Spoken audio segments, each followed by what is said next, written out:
अथ द्वितीयो अध्याय पंचमो अनुवाक 20वां सूक्त। ज्ञानी जनों ने अपने मुख द्वारा जिन रमणीक श्रोतों की रचना की, रिपु देवताओं के लिए उनका पाठ किया। इंद्र के निमित्त वचन मात्र में रथ में नियोजित होकर चलने वाले अश्वों की रचना रिपु देवों ने की। वे यज्ञ में शमी आदि के साथ शोभायमान होते हैं। रिपु देवों ने गौओं को उत्तम दुग्ध प्रदान करने वाली बनाया और अश्विनी कुमारों के निमित्त सुख देने वाले तथा सर्वत्र गमन करने वाले रथ का निर्माण किया। चारों ओर व्याप्त रहने वाले अमोघ मंत्र सामर्थ्य से युक्त रिपु देवों ने अपने माता पिता को पुनः युवा बनाया।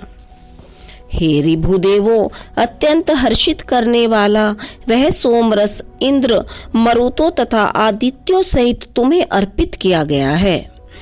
त्वष्टा देव ने जिस एक चमस पात्र को तैयार किया था, रिपु देवों ने उसे 4 प्रकार का बनाकर प्रस्तुत किया।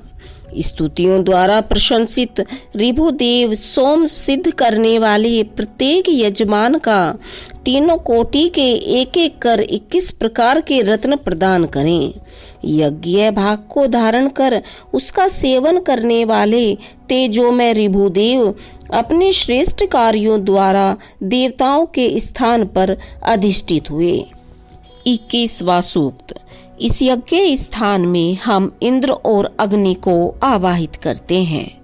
उनकी स्तुति करते हुए सोमपान के लिए उनसे याचना करते हैं। हे ऋषियों, तुम यज्ञ अनुष्ठान करते हुए इंद्र और अग्नि की स्तुति करो। उन्हें अलंकृत कर गायत्री छंद वाले सामगान से प्रसन्न करो। मित्रता तथा प्रशंसा के योग्य सोमपान की इच्छा करने वाले इंद्र और अग्नि को हम सोमपान के निमित्त आवाहित करते हैं। इंद्र और अग्नि को हम सोम के लिए यज्ञ स्थल पर आवाहित करते हैं। वे यहाँ आगमन करें। इंद्र और अग्नि सत्पुरुषों के संरक्षक, देवताओं में श्रेष्ठ, राक्षसों का वशीकरण कर उन्हें सरल स्वभाव का बनाने वाले, मनुष्यों का भक्षण करने वाले, राक्षसों को मित्र और संबंधी रहित कर दुर्बल बनाएं। हमें सुखी करने वाले हैं इंद्र और अग्नि। यज्ञ स्थान पर हमारे संरक्षक के रूप में तुम निद्रा विहीन रहो। 22वां सूक्त। हे अद्रव्युर्वो, प्रातः काल सचेत होने वाले अश्विनी कुमारों को निद्रा से जगाओ। सोमपान के निमित्त वे हमारे यज्ञ में आगमन करें। आकाश में गमन करने वाले दोनों अश्विनी कुमार सुसज्जित रथ से युक्त हैं। हम उन्हें आवाहित करते हैं। हे अश्विनी कुमारों, अपने प्रिय सत्य वचन युक्त चाबुक से यज्ञ को सिंचित करने की कृपा करो। अपने रथ पर आरूढ़ होकर हे अश्विनी कुमारों, तुम जिस मार्ग से जाते हो, सोमयाग करने वाले यजमान का गृह वहां से दूर नहीं है। यजमान के द्वारा गंतव्य स्थान को विज्ञापित करने वाले सुवर्ण धारक सविता देव का हम अपने संरक्षण के लिए आह्वान करते हैं। जो सविता देव जलों को सुखाकर पुनः सहस्त्रों गुना वृष्टि करने वाला है, हे ऋत्विज, हमारी सुरक्षा के निमित्त उसका स्तवन करो। हम उसके लिए सोम यागादि कार्य को संपूर्ण करना चाहते हैं। धन ऐश्वर्य के दाता, सभी प्राणियों के आश्रयभूत, मनुष्य के दृष्टा सूर्य को हम आवाहित करते हैं। हे सखाओं, हम सब बैठकर सविता देव की स्तुति करें। धन ऐश्वर्य प्रदाता सूर्य अत्यंत सुशोभित हैं। हे अग्नि, सोमपान के लिए त्वष्टा देव तथा यज्ञ में आने की इच्छा रखने वाली देव पत्नियों को लेकर आगमन कर। हे अग्नि, देवी पत्नियों होत्रा, भारती, वाग देवी, धिष्णा आदि को हमारी सुरक्षा के लिए तू यहाँ लेकर आए। मनुष्य को ऐश्वर्य देने में समर्थ अनवरुद्ध पथगामिनी देव पत्नियां और द्रुतगामिनी देवियां महान सुखों तथा रक्षण सामर्थ्यों से युक्त होकर हमें आश्रय प्रदान करें।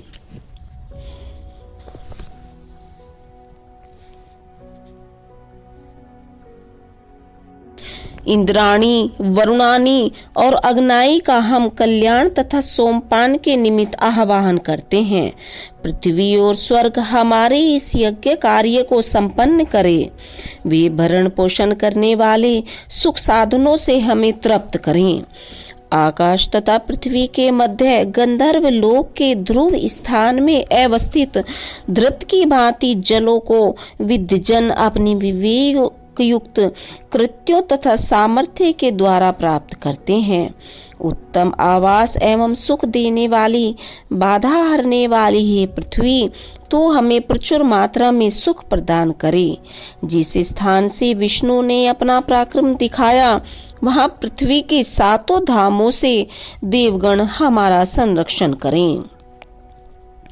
पराक्रम में विष्णु के 3 चरण हैं, अर्थात अपने 3 पांव रखकर ही विष्णु ने सारे संसार को समेट लिया। धूलि से भरे प्रदेश में इसका मर्म निहित है। तीनों लोकों में यज्ञ आदि कार्यों को पोषित करता हुआ विष्णु 3 चरणों से जगत में व्याप्त था। हे यजमानों, जगत में व्याप्त विष्णु के सृष्टि संचालन का अवलोकन करो। इसमें अनेकानेक व्रतों का दर्शन किया जा सकता है। इंद्र के सखा योग्य उस परम सत्ता के अनुकूल बनकर रहें। जिस प्रकार ज्ञानी जन अपने ज्ञान चक्षुओं से विष्णु के उत्तम स्थान को देख पाते हैं, उसी प्रकार सामान्य चक्षुओं से आकाश में स्थित सूर्य को देखा जा सकता है। विष्णु के उस परम पद को चैतन्य ज्ञानी जन प्रकाशित करते हैं। 23वां सूक्त।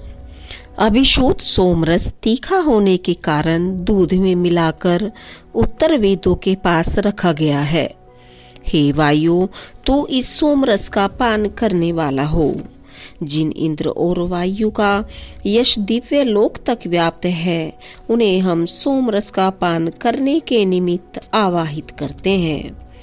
शस्त्रों, चक्षुओं और मन की गति के समान वेगवान इंद्र और वायु का विद्वजन अपनी सुरक्षा हेतु आवाहन करते हैं। परम पवित्र और बलशाली मित्र तथा वरुण को हम यज्ञ स्थल पर सोमपान के लिए आवाहित करते हैं। हम उन मित्र और वरुण का आवाहन करते हैं जो सत्य के पथ पर गमन करने वालों का उत्साह बढ़ाने वाले हैं। धन और ऐश्वर्य से परिपूर्ण करने वाले मित्र और वरुण अपने समस्त रक्षा साधनों से हमें सुरक्षा प्रदान करें।